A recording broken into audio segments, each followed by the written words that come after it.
अस्सलाम वालेकुम। Daily vlog daily routine में आज आपसे हम शेयर करेंगे नमकीन पूरियों के लड्डू। ठीक है, कल हमने बनाए थे ड्राई फ्रूट के लड्डू और आज हम बनाएंगे नमकीन पूरियों के लड्डू।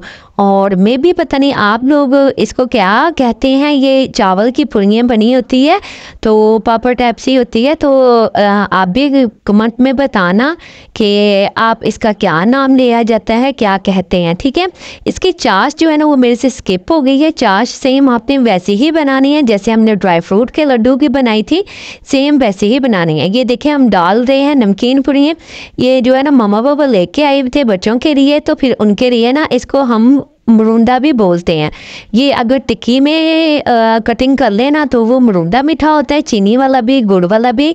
और हमने बनाए लड्डू तो थोड़ा सा डिफरेंट इसका शेप हमने दे दिया।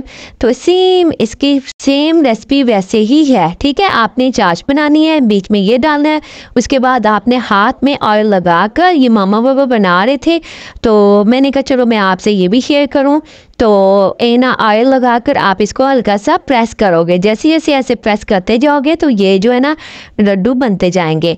तो ये भी बहुत मज़े के होते हैं, बच्चे ये बहुत शौक से खाते हैं। आप भी इसको ट्राई करना और इसको बनाना बच्चों के लिए। ये वाली जो मीठी चीज़ें होती है ना ये सर्दियों की सौगात होती है। तो मैंने जो है ना मैंने भी वो लड्डू तो ये फर्स्ट टाइम खाऊंगी। पहले मैंने खाए हुए हैं, उसके मरुंडा खाया हुआ है, वो मुझे बहुत पसंद है। तो फिर हमने ये बच्चों के लिए बनाए हैं, आप भी ज़रूर ट्राई करना। ठीक है, तो मैंने कहा चलो आपसे इसकी भी रेसिपी शेयर करती हूँ।